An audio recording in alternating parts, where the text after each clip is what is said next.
Saludos Puerto Rico, bienvenidos una vez más al Tribunal Cristiano. Soy el pastor Ricky Rosado. Hoy vamos a estar hablando con un invitado especial, el ex representante Luis Raúl, y también con el apóstol Walter, de temas relevantes para nuestro Puerto Rico.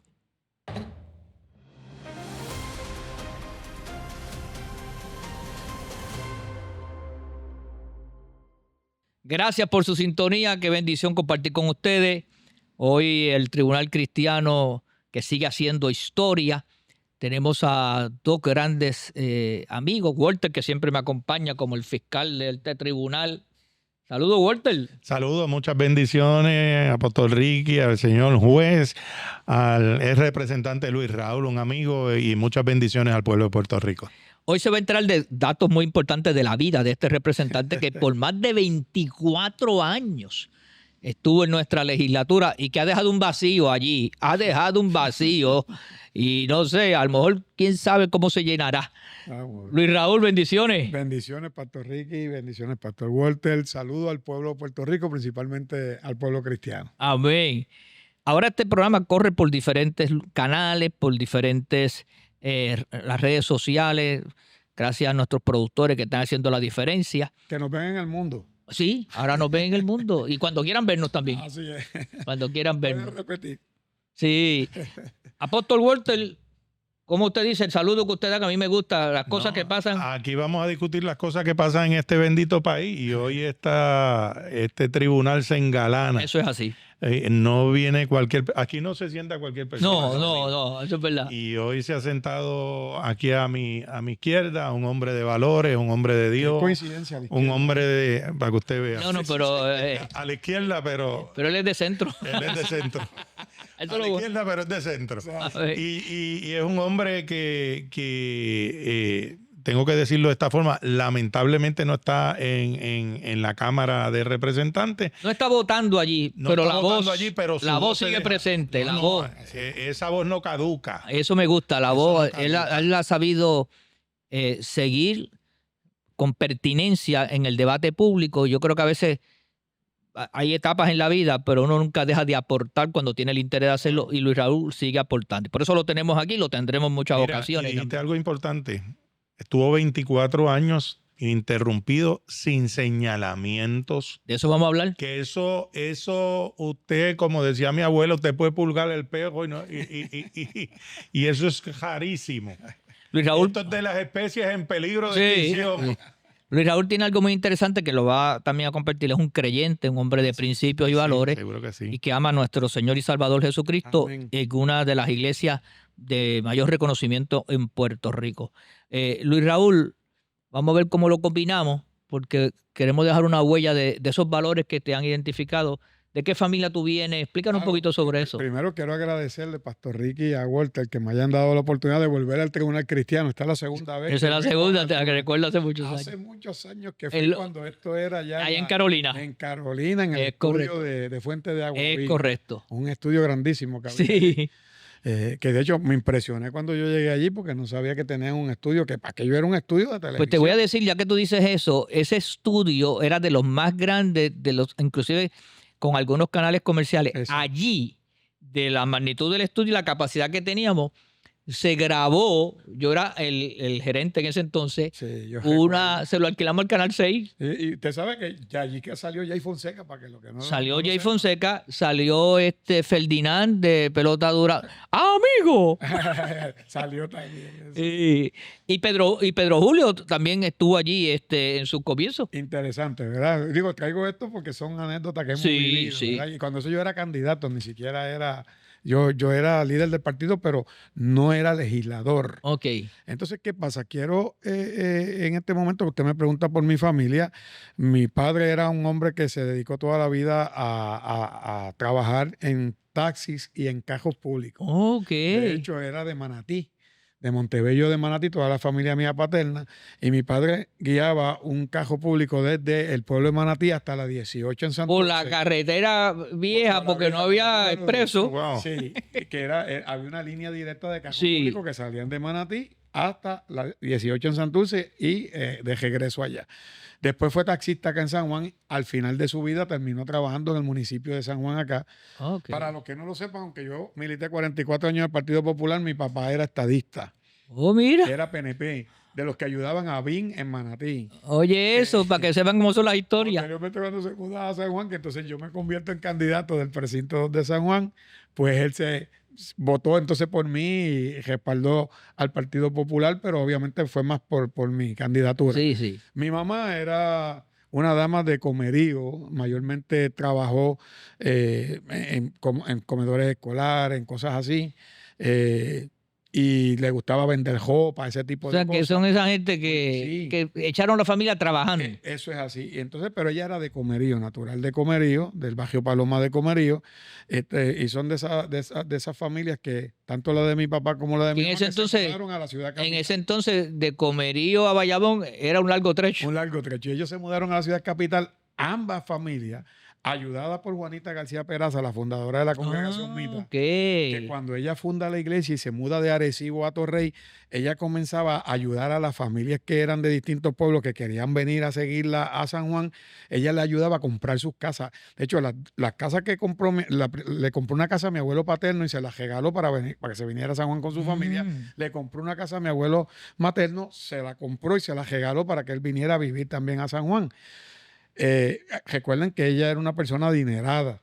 Ok. Ella primero era católica, tuvo una enfermedad gastrointestinal, entonces ella tenía un espacio alquilado en uno de sus negocios en Arecibo a la iglesia pentecostal y había un templo en la parte de abajo de uno de sus negocios y una ancianita de ese templo va a su casa y le dice: doña Juanita, ¿usted quiere que yo ore por usted para que el Señor la sane de esa enfermedad? Wow. Y le ora, doña Juanita se sana y empieza a visitar la iglesia pentecostal. Y ella comienza como una miembro activa de la iglesia pentecostal y posteriormente de ahí de esa iglesia pentecostal es que sale para fundar su movimiento que se llama Congregación Mita, que es lo que hoy es la iglesia Mita en Puerto Rico.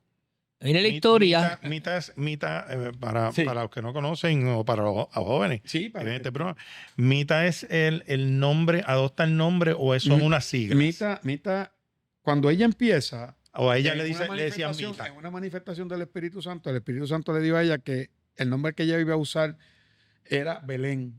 Originalmente comenzó conocida como Belén. Ok. Pero posteriormente, cuando se mudan a Torrey, hay otra manifestación del Espíritu y le dice que va a usar el nombre de Mita para su movimiento, que el nombre de Mita es el nombre que va a llevar el Espíritu Santo y que ese nombre quiere decir espíritu de vida. Ok. Ella no es Mita. La gente cree que nosotros llamábamos Mita a la mujer. Lo que pasa es que mucha gente le decía Mita.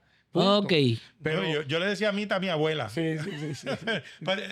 Mi mamá, Estoy mi partiendo mamá. de esa premisa porque yo pensé, ¿verdad? Sí. Mira. Como ella se veía No, una ese es señora el nombre mayor. con el que nosotros y yo conocemos creo que- la manifestación del Espíritu Ah, Santo. no. Mi por eso. mamá, que se llamaba Ana María Román, por alguna razón le pusieron de sobrenombre Aramita.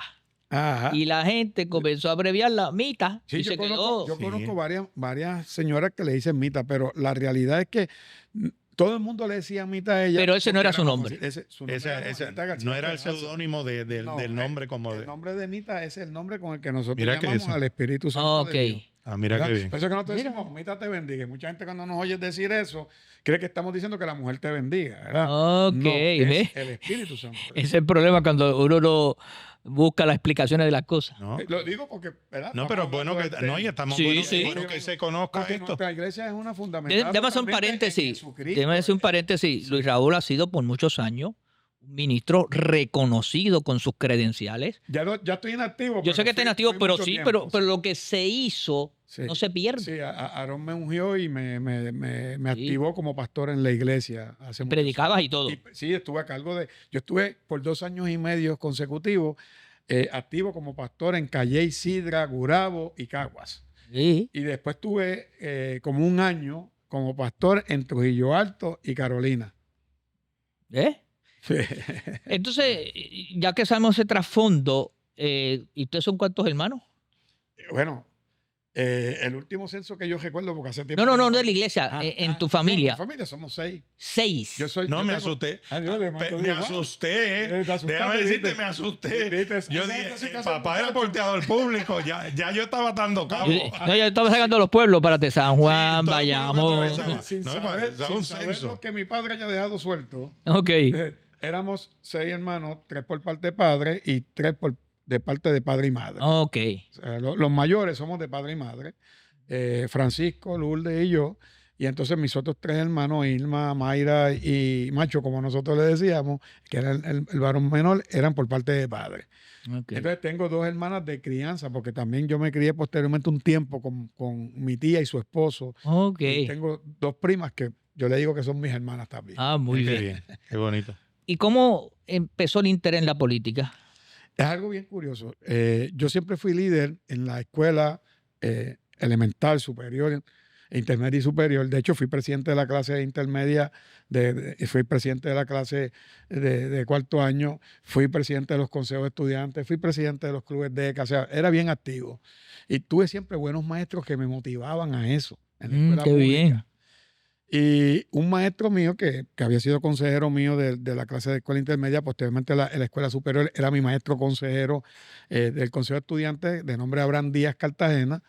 Un día me llama y me dice, ven acá, porque yo tenía como tendencias izquierdosas, independentistas, y me dice, ¿por qué tú no lees este libro y después que tú leas este mensaje en este libro, tú me hablas de la política? Y entonces yo busco el libro, era un libro de Bolívar Pagán, uno de los tomos del libro de Bolívar Pagán, y allí había, que es la historia de los partidos políticos de Puerto Ujú. Rico, los libros más famosos de la historia de los partidos políticos de Puerto Rico. Entonces, él me da un mensaje de Muñoz Marín, que Muñoz Marín da en el 1952, cuando habla de lo que va a ser el Estado Libre Asociado, y Muñoz explicaba lo importante que era esa nueva filosofía que se iba a crear, porque tenía lo mejor de lo que podía ser un Estado federado de los Estados Unidos, pero Ujú. también iba a tener una cierta independencia en la parte económica y de autogobierno, y que era una nueva filosofía. Eso a mí me llamó tanto la atención que me gustó y lo empecé a discutir con mi maestro, que de hecho era popular. Entonces él me dice, pues yo quiero que tú vayas mañana a ver a José Enrique Arrara en el Comité Central en San Juan para que hables con él, porque Nuestro gran él hable de amigo ti. José Enrique Arrará, que también le enviamos nuestro respeto y saludo. Esposo de Brenda, Sí, esposo de esa es nuestra hermana.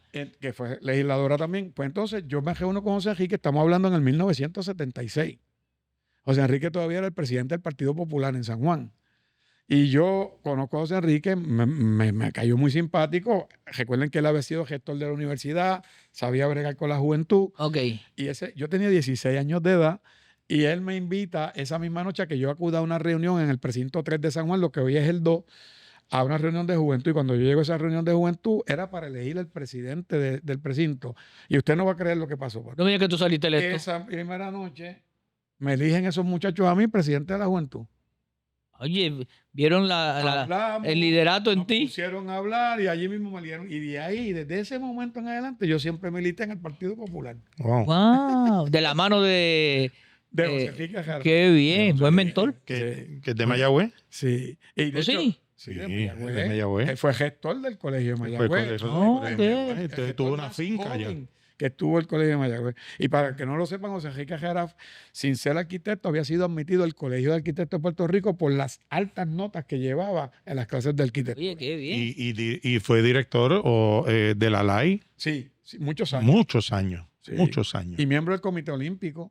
De hecho, que en estos días se está celebrando. También es abogado. Tiene un doctorado en Derecho que lo estudió en España. José Enrique es una persona fuera de liga. Muy Brillante, muy brillante, brillante. muy brillante. Sí. Y gran amigo.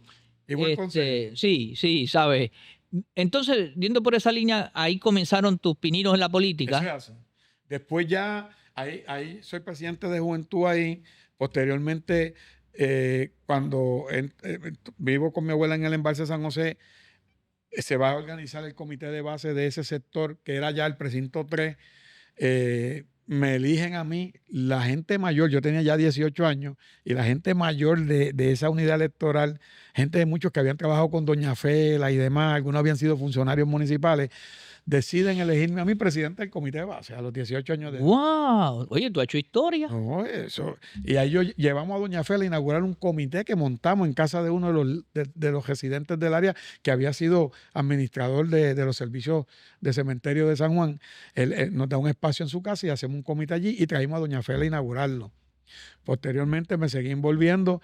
En el 1980, teniendo yo 20 años, Celeste Benítez me nombra como uno de sus coordinadores de campaña en el precinto 4 de San Que ella Juan, estaba corriendo para alcaldesa. alcaldesa, sí. Y entonces me nombra a mí como uno de los coordinadores de campaña en ese lugar. Ahí en eso yo conozco a quien fue mi primera esposa, que era también coordinadora de campaña allí para Celeste Benítez. Y entonces decidimos casarnos y tuvimos 2 hijas. Ok. Y yo seguí militando en el Partido Popular. Posteriormente, en el 1983, me eligieron presidente estatal o nacional de la Juventud Popular en todo Puerto Rico, en una asamblea en Barranquita, bajo la presidencia de Hernández Colón. Fue una asamblea donde acudieron 10,000 personas en el parque municipal de Barranquita. ¡Wow! Subir La para allá la arriba y llevar asamblea 10,000 más grande personas. de la juventud que se ha hecho Wow. del Partido Popular. Y allí me eligieron presidente de la juventud y estuve presidiendo la juventud del Partido Popular desde 1983 hasta 1987. Okay. Después Hernández Colón, cuando sale gobernador en el 84, me nombra a mí a dirigir una oficina que se creó para administrar una orden ejecutiva que él firmó, que era para darle oportunidades de empleo a los jóvenes, su primera experiencia de trabajo en todas las agencias de gobierno. Y él me nombró a mí a dirigir esa oficina, teniendo yo 23 años de edad. Esa no era la de asunto a la juventud. No, esa Ok. se la dio a Evelyn Cole, la hija de Benjamín Cole. Ok. Ah, de Mayagüez De también. Mayagüez también. Sí, ¿Tú buena eres? amiga mía, sí, Evelyn Cole. Evelyn Cole faltó. Y entonces, ¿cuándo es que llegas a la legislatura? Yo llego a la legislatura, yo corro por primera vez en el 1996 para el Distrito 2 de San Juan, por el Partido Popular. Y entonces Edmundo me gana en esa ocasión, que era representante, se mantiene como representante porque me ganó por 438 votos. Edwin, que amigo también. Hubo unas irregularidades. Ah, no diga eso, No, por pero favor, hubo no unas diga irregularidades. eso. ¿Cómo va a ser? Eso fue cuando Héctor Luis Que perdió. lo persiguen las irregularidades. No, pero te voy a decir Iba a hacer un comentario. Si me oye mi amigo. Sí, pero no le quiero echar la culpa a él, ¿verdad? Porque Creo que ¿qué es el pasa? mallete, no al lugar. No, A las 5 de la tarde, Héctor Luis reconoce que había perdido desastrosamente con Pedro Joselló. Fue cuando Joselló ganó por 1,000,000 de tarjetas de salud, 1,000,000 de votos de ventaja. Ya Sí. saca de Pedro Joselló. Entonces, ¿qué pasa? Héctor Luis reconoce a las 5 de la tarde que se habían perdido las elecciones. ¿Y qué pasó? Que los funcionarios de colegio A huir. abandonaron mucho los colegios y en unas unidades electorales de Residencial Manuela Pérez se fueron mis funcionarios. Y ya usted sabe que Sí, no, si los no hay, otros si funcionarios no hay, hacen escante. si no hay quien Entonces, cuide los había pollitos. más papeletas en las urnas que el número de votantes firmando la lista de votación. Pero como usted sabe cuáles fueron, no hay forma de saber. Sí, sí, eso. sí, ya. Y Edwin ganó por 400. Sí, porque eso era antes era Manuel. Ahora, yo corro de nuevo en el 2000 y yo le gané a Edwin por 2,138 votos, siendo él el vicepresidente de la Cámara, con Edison Mila de presidente. Y ahí es que entré por primera vez a la legislatura. Edwin era de Quintana. Sí, y yo de Jaén. Éramos Sí. vecinos y nos conocíamos. Sí, sí, sí. Nos conocemos toda la Yo familia. lo conocía, pues yo soy de la monja. Exacto. Pues, Entonces, ¿qué pasa? Que yo le gano a Edwin y de ahí en adelante, desde el 2001 que entró a la legislatura, estuve 24 años consecutivos. 6 oiga términos, eso, saliendo 24 años. ¿Y cómo fue que En el mismo precinto. en el mismo Sí, precinto sí. de San Juan. Sí, ¿Y cómo fue sí. que Muñoz Marín le dio una frase que usted me contó ahorita antes de... Bueno, una vez conversando con un grupo de jóvenes, Muñoz Marín en Trujillo Alto, Muñoz Marín nos hace esta observación, nos dice, es bueno que ustedes entren, bueno, aquel borrazón que él tenía, ¿verdad? Una voz así bien gruesa, que ustedes entren a trabajar en la política, ayudar a la política, porque la política es como un barril de fango en el cual usted tiene que entrar y saber salir de él sin enfangarse, sin ensuciarse. Wow. Y eso yo Profundo. siempre lo grabé en mi cabeza. Profundo, profundo, profundo. Eso es importante Sí. porque a la verdad que a veces allí se forman unas cloacas. No te lo sabes. ¿No? Y no solamente eso, es que uno sin haber cometido el error está casi en la línea de que lo acusen. Sí, sí, sí. Exacto. No, No, y mire, por eso es un ambiente tan fuerte, es un ambiente tan fuerte el cuando entras allí que, como algunos ya le llaman la marmolitis, un Sí, edificio sí, se enferma. te enferma y te da, cuando tú no tienes Yo siempre he creído que el ocio no existe. El ocio, lo que pasa es que cuando tú tienes mucho tiempo de ocio te da con hacer cosas malas. ¿Y sabes qué me preocupa? Cuando tú estás trabajando como trabajador representante, no tienes tiempo de ocio. Pero tú sabes que me preocupa, a diferencia de cuando el representante fue legislador, que habían unos mentores y unas escuelas, ¿ves? Como esa que le dijo Luis Muñoz Marín. Rafael tenía, en el Partido Popular, Rafael tenía que se llamaba el Instituto de Educación Democrática, el INSET, donde usted lo preparaban sobre cuestiones de lo que es el país, lo que es el sistema de gobierno, cómo funciona, de dónde viene. Esa Pero cosa. ahora no es así. No. Me preocupa los que entran y después le ponen unos asesores Bueno, que yo los miro y digo, ese tiene mucho truco. no, Y a veces termina el conocen, legislador. y no conocen ni al liderato religioso. No conocen nada. Mire, usted sabe que yo le dije una vez en un chat, cuando muere Noel Colón Martínez, que en paz descanse, yo le escribo en el chat a los legisladores del Partido Popular, fallece don Noel Colón Martínez, me lo acaba de informar una persona que estaba en el hospital. Y no saben ni quién era. Empezaron a preguntarme, ¿y quién era Noel Colón Martínez? Wow. Entonces yo les tuve que decir, pues Noel Colón Martínez primero era miembro del Partido Popular, fue parte del grupo de los 22 con Rafael Hernández Colón, José Arcena y mucha otra gente, con Victoria Muñoz. Y después de haber estado en el Partido Popular, se va y funda, es uno de los fundadores del Partido Independentista. Fue presidente del Colegio de Abogados. Correcto, un gran Uno de los catedrático. ¿Cómo es posible? ¿Dónde usted ha vivido todo este tiempo que usted no puede ni Pues siquiera... eso pasa ahora. Brillante. Exacto. Eso pasa ahora. Por eso es que ese debate a veces en la legislatura no tiene sustancia. No tiene Y allí a veces se presencia. paran a decir cada cosa, cada bobada, cada locura. Yo en el hemiciclo, cuando yo hablaba, era porque tenía que hablar algo para aportar de un proyecto o aportar mi opinión. Pero no hablar por hablar. Bueno, ya tenemos que ir a la pausa. Gracias a Walter por avisarme que me iba a pasar. Pero eso es lo bueno de tener gente que ayuda a uno bien. Vamos a seguir la segunda parte tocando parte de esa legislación y algo. Si alguien sabe de Luma, aquí lo tenemos, el experto en eso. Aquí está, aquí al lado. Y con la carta esa caliente que hubo por ahí. Regresamos en breve aquí en el Tribunal Cristiano.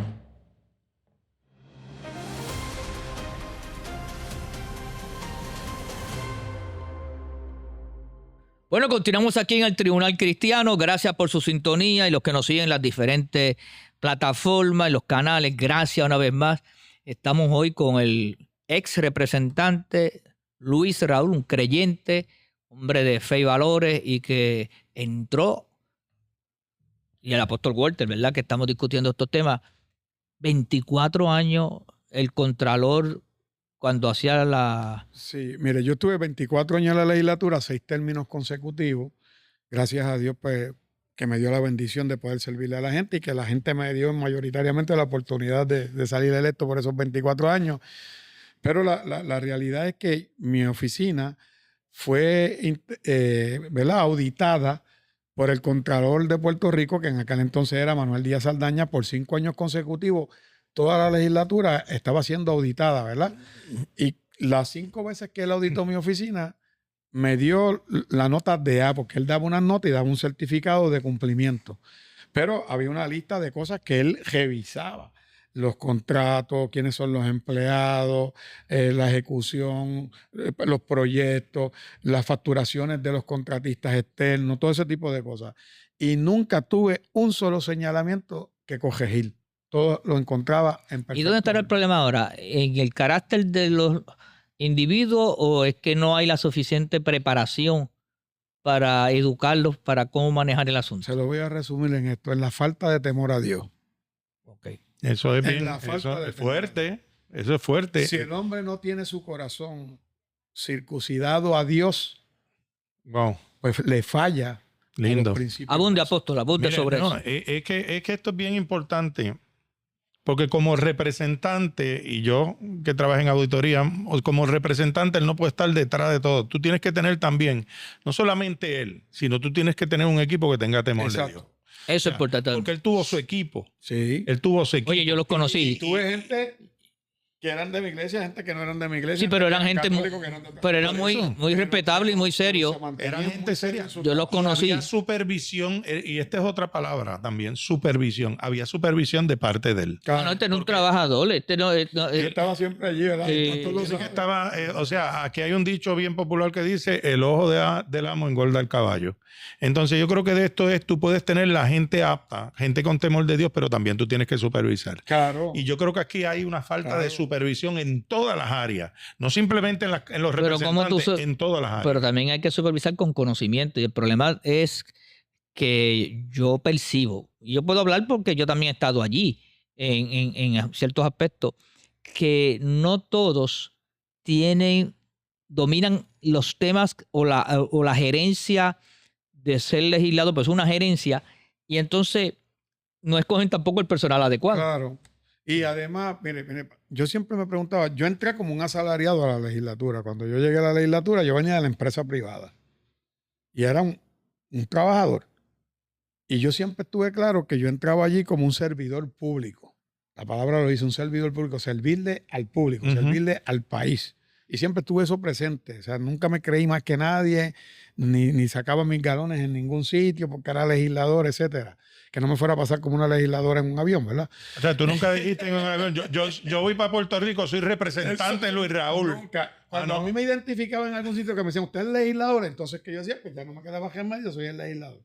Pero nunca puse mis credenciales de ser legislador al frente para presentarme, porque yo siempre tenía también una máxima que decía, que yo se lo decía a mis empleados, el puesto no te hace a ti, tú haces el puesto. Muy bien. Muy bien. ¿Ves?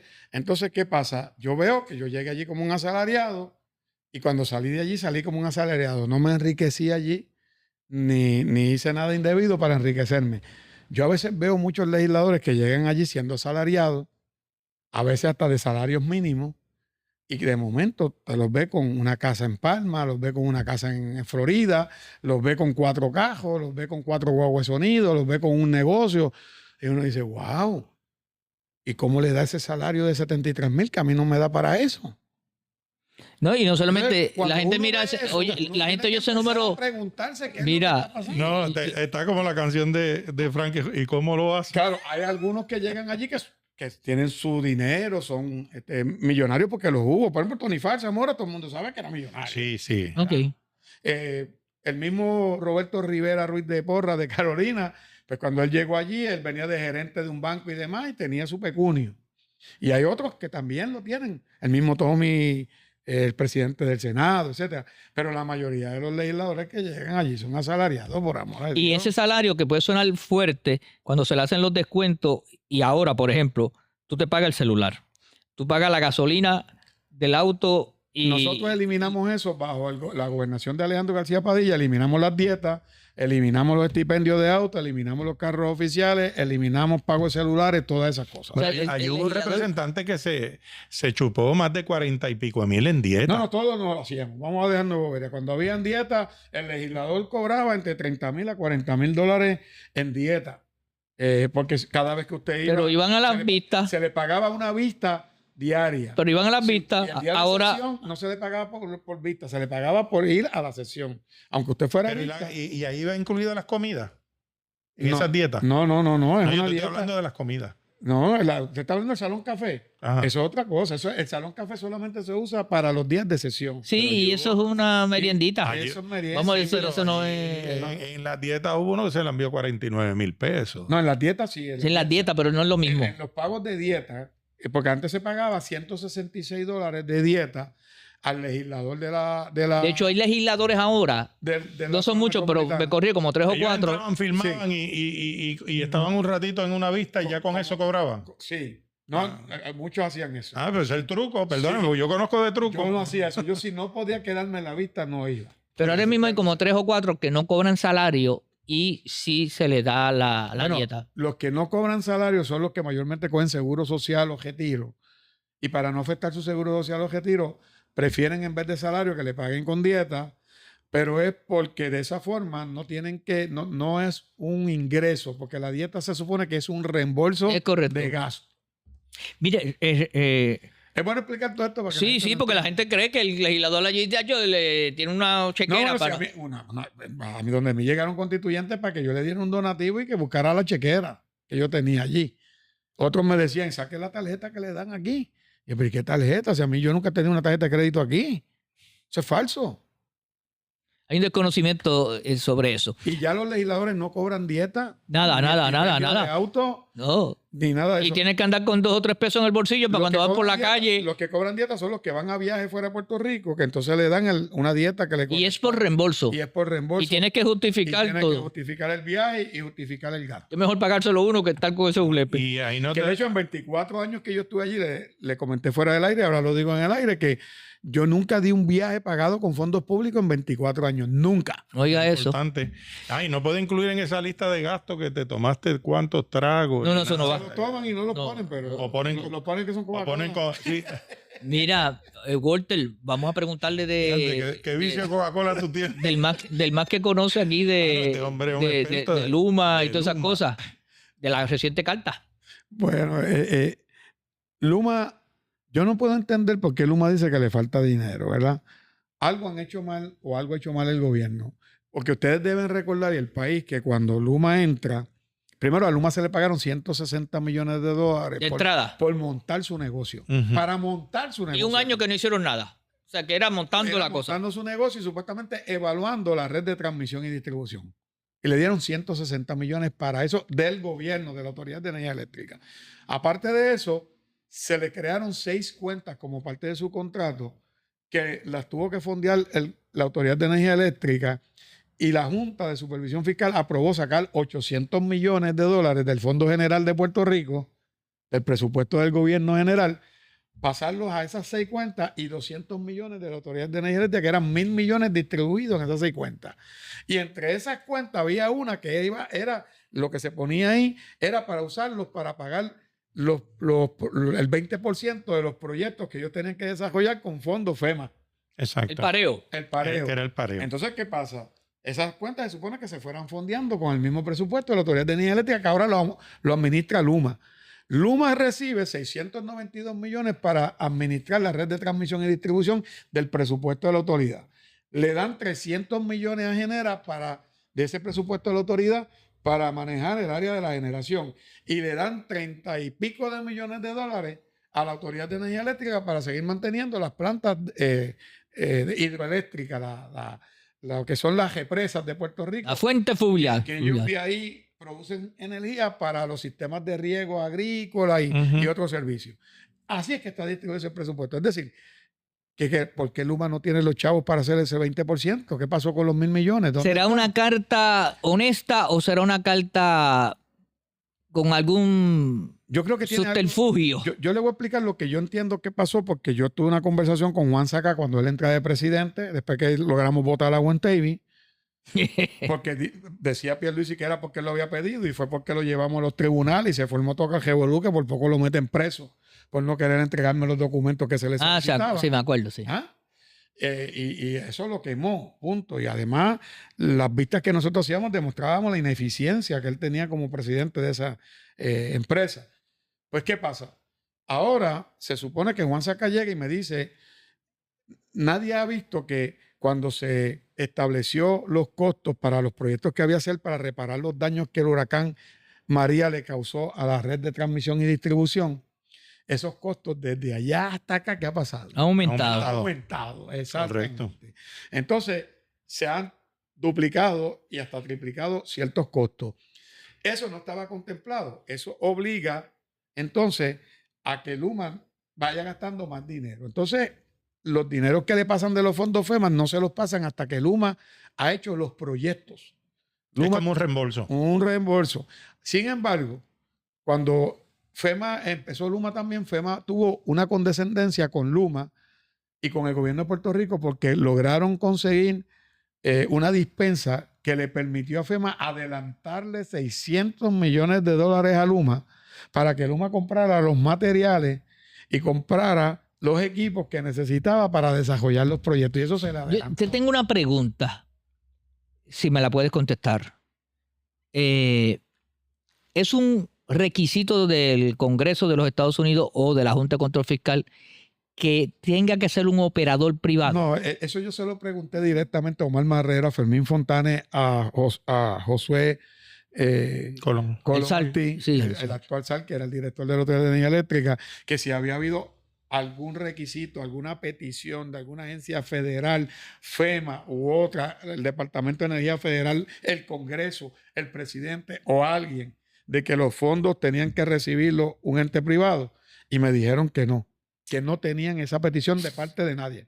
Ok. Y me dijo el director de FEMA aquí, el licenciado Luis Vaquero, Ujú. en una reunión conmigo, que nunca hubo ese requisito por parte de FEMA. Es más, O sea, lo que sí es que los fondos FEMA solamente los puede recibir una agencia de gobierno, ¿verdad? ¿qué es energía eléctrica? O una organización Que sí, esté acreditada en este con caso el es gobierno. energía eléctrica, o una organización sin fines de lucro. O sea, que si no Que esté acreditada si la con el gobernadora acreditada con el que se comprometió a sacar la FEMA no consiguiera otro operador privado, pudiera hacer aquí una especie de cooperativa. Cooperativa, volver a un sistema público organizado de otra manera distinta Sí, como sí. era antes. Sí, porque Ok. es más, hoy quien recibe los fondos FEMA no es Luma, es la Autoridad de Energía Eléctrica, y quien es responsable por el uso de esos fondos ante FEMA y el gobierno federal es la Autoridad de Energía Eléctrica, no es Luma. Luma es el que los administra porque es el contratista. Y no tenemos que temer si eso se diera por no conseguir otro operador responsable, porque los empleados son los empleados de Puerto Rico. Es que los empleados de Luma no los paga Cuanta y Asco, que son las dueñas de Luma, ni los paga Luma. Esos empleados se pagan con el presupuesto de la Autoridad de Energía Eléctrica que se le transfiere a Luma para que Luma opere. Pues, Si se va la gerencia de Luma y se va esa empresa, el gobierno El se gobierno puede quedar sigue con con los esos empleados. empleados y traer otros de la autoridad que están sueltos por ahí en distintas agencias que se pueden volver a Y aquí traer. hay tanto abogado con mente brillante Ellos que lo yo no sé cómo rayos se le escapa que todo proyecto, cuando tú lo preparas, hay este aumento, por decirlo así, tú presupuestas y colocas un 20% adicional, por decir una eso se partida. llama la contingencia. La contingencia Claro. para trabajar con el alza de los costos de cada uno Y todo contrato es cancelable, ningún contrato está Seguro. escrito en piedra. Bueno, Y es más que un contrato leonino. Claro, se puede cancelar, pero tiene una penalidad. Hay unas penalidades, pero en el que tiene Luma actualmente, porque eso es lo otro. Pero es que la penalidad que estamos sufriendo como pueblo en Hay Mallorca, dos contratos, pastor. Mire, hay un contrato que es el de los 15 años, que ese no está operando. que no está en vigor porque Luma decidió no ponerlo en vigor y fue uno de los requerimientos que ellos hicieron hasta que se resolviera lo de la quiebra, porque ellos querían saber si iba a haber yaniqueque o no iba a haber yaniqueque. Entonces, ¿qué pasa? Que ese contrato no está en vigencia. Entonces ellos estuvieron operando por un contrato de 1 año y medio que se llama el contrato suplementario, que venció en noviembre del 2022 y que Pierluisi le renovó. Que nosotros queríamos que Pierluisi lo cancelara ahí porque llegó al final y lo podía cancelar y no había penalidad. ¿Y se renovó por cuánto? Indefinido, porque él le puso, Ok. no le puso fecha. Méjame. Indefinido. Él puso No, méjame. indefinido. Bueno, pues si está indefinido, méjame. Indefinido. Es mejor que el de los 15 años porque ese es indefinido, puede estar la eternidad. Sí, pero se puede suspender también cuando no quiera. Claro, ¿qué pasa? Que es un contrato suplementario y dice Tiene que ver si que hay si usted alguna lo cláusula. cancela, usted lo que tiene es que pagarle la transición a Luma, porque la transición puede tomarle desde 3 meses hasta 1 año. Hasta 1 año. Y usted tiene que seguir pagándole a Luma. Está El bien. cálculo que nosotros habíamos hecho de eso es que al máximo que se podía llegar era a $100 millones. Entonces, no es mejor pagar 100 millones que pagarle una tonga a alguien que no, está haciendo el trabajo adecuado para el país. dolor de cabeza que De tenemos. hecho, las iglesias, vamos a preguntarlo. Yo le quiero preguntarle a ustedes. ¿Las iglesias han tenido malas experiencias con la situación esta de los Bueno, apagones? Gorte, y demás? conteste, por Aquí favor. todo el mundo que vive en Puerto Rico ha tenido mala experiencia. Las iglesias tenemos el problema. O sea, aquí hay una ley 80 que se establece que es la tarifa análoga para la iglesia. O sea, aquí vamos O sea, a dejar ¿las esto. iglesias pagan la tarifa residencial? No. Ah, ok, No, explíqueme eso. está la tarifa residencial y la tarifa comercial. Ahí hay como una cosa que a veces no Híbrido, entiende. un híbrido. Esto es como el ajuste por combustible, que nadie sabe cómo rayó en la fórmula. Ellos nada más. Ellos nada más. Pues entonces, aquí hay una tarifa, es un híbrido entre los dos. No sé si es en el mismo medio que uno paga esa tarifa kilovatio hora. Tiene, Que tampoco Gorte, es una... tiene creo que como 3 centavos más que la residencial y como 1 centavo menos que la comercial. Exacto, o sea, es algo... Es casi comercial. Es casi comercial. Dentro de cada una de las Y bueno, cosas, aclara. antes había... Y la mayoría de las iglesias no No, cogen. son como 200 nada más que la tienen. Eso es rogado. De 8,000 templos de distintas denominaciones que hay en Puerto Rico. Eso es rogado. Eso usted tiene que ir a pedirlo. Pastor que no me está escuchando, Y si la usted soli- no tiene la tarifa análoga, Y los documentos son así, cuando tú ves... usted tiene que llevar el certificado de incorporación, usted tiene que llevar el certificado de existencia, usted tiene que O sea llevar que- el acta de nacimiento de su abuelo, de su abuela. Estoy diciendo que las iglesias están siendo subsidiadas en la tarifa por el resto del pueblo. Eso no es Si correcto. cuando se hizo el estudio... Perdóname, dame un minutito para terminar esto. Hay gente que yo escucho en las redes comentando que las iglesias no pagan luz. Ah, sí. Tenemos exención, que no pagamos contribuciones. Mire, desde que está el IBU, todo lo que compramos, las sillas, todo lo que nosotros compramos, las sillas y todo lo demás, el agua que compramos, todo lo que compramos en la iglesia, los papeles. Los arbitrios de higiénicos, construcción. Los arbitrios de construcción. Todos lo pagan. Yo todo. tuve que, Yo para sé. poder... Bueno, a mí me querían poner esta semana a pagar el recogido de basura. Imagínate. O sea, aquí la iglesia paga todo igual que Allá en cualquier Bayamón. hijo vecino. Vayamos porque hay algo, lo van a arreglar en el contrato. Lo tuyo está en la 167 Sí, en Bayamón. pues lo van a arreglar en el contrato porque supuestamente al yo estar en un área comercial, pero me lo han recogido toda la vida y bien, tengo que Sí, reconocer sí. que bien. Pero hace un poco parece que el nuevo contrato que se firmó quedó esa laguna y le dijo, no, y el administrador de la ciudad le dijo, no, tú perdóname, que hay que cambiar el contrato porque esas iglesias siempre se le ha recogido la basura. Sí. Eso no es un comercio No. como los No es demás. que la iglesia tampoco genera una basura. No, 2 drones, nada más que Es más, mucho. La de la iglesia nosotros es un dron y si acaso. Y allí tengo que Y la decirlo en iglesia honor da a un la servicio verdad. a la comunidad. Yo estoy en más allá del Mayagüez espiritual. y religiosamente todos los lunes nos recogen la basura y hacen un trabajo esencial y felicitamos Claro. y bendecimos a toda esa gente que Más trabaja. allá del espiritual, porque en el caso tuyo, ustedes tienen allí servicios psicológicos, comunitarios servicios de para apoyo, los niños, para los mujeres ancianos. maltratadas, todo eso, pues yo sé que es así. Sí. Como allá y lo visité y Correcto. y eso. Pero pagamos luz. Sí. Yo pagaba hasta hace unos días porque entonces empecé a modificar. Me quedé con menos aire y me quedé usando uno pequeño en la semana. Pero yo llegué a pagar hasta $2,400. Mire, yo soy de los que pienso que la gobernadora Jennifer González Colón no va a poder cancelar el contrato de Luma fácilmente. Ok. Porque no va a ser bien difícil que consiga un operador privado. Yo lo que pienso es que ella debe de retomar que la transmisión y distribución eléctrica, la facturación y el servicio al cliente esté en manos del gobierno, que puede ser con una cosa Bueno, yo voy a combinada como la idea que subir- usted da de una cooperativa. Sí, yo creo que sí. Seguro. Es más, yo voy a sugerir que de asesor del pueblo pongan a Luis Raúl para que los Bueno, ayude. usted sabe que ella una vez me dijo que me encontré en Telemundo después que salió electa, que me iba a llamar para hablar del tema. Todavía Sí. estoy esperando. Pero llamó a Nieve. Ramón Luis Nieves. No, y tú eres el que sabe de eso. ¿A quién? Luis, El ex senador Ramón Luis que, Nieves, que senador sigan por tocando musiquita por ahí de esa, que ahora es Mi amigo, rockero. mi amigo, yo lo quiero No, no, mucho. es rockero ahora. Pero él conoce bastante del tema energético. Sí, porque él estuvo en lo energético con Batia, Con Batia y con Larry. con Larry. Sí. Pero tú conoces de la calle. Bueno, conozco de la calle y conozco lo que estamos viviendo. Mira, si hubiera estado Padre Carlos, se hubiera presignado. Ah, sí. Bueno, ya tenemos que ir Estoy muy despidiéndonos. agradecido, pastor, Gracias, de este sí. diálogo. De verdad que me ha sido me ha dado mucha satisfacción y alegría compartir con ustedes, con el pueblo, sobre todo con el pueblo cristiano, porque ustedes son cristianos, le llaman el tribunal cristiano, pero ustedes iluminan a todo el país, porque Amén. ustedes traen temas que le compete a todo el pueblo de Puerto Rico y a los que viven fuera de nuestro país. Eso es así. Y yo voy a abordar, para no utilizar la frase de ex representante, lo voy a llamar el eterno representante. Usted supiera que Aprobado por este tribunal. En muchos medios me dicen todavía Sí, que, No, es que no. eso no se pierde. No, Eso no se pierde. Sí, el cargo sigue ahí. es el eterno representante de... Ese es el caso, pastor. Sí, bueno, pues este tribunal cierra por el día de hoy, se levanta la sesión aquí, gracias al apóstol Walter, al representante Luis Raúl, y que Dios bendiga al pueblo de Puerto Rico. Síganos en las redes, que eso del programa no se pierde, usted lo puede buscar, porque hoy hemos hablado con la enciclopedia de los legisladores. Denle like y que lo sigan. Y que nos den like y nos sigan. Seguro. Amén. Bueno, bendiciones a todos, muchas gracias.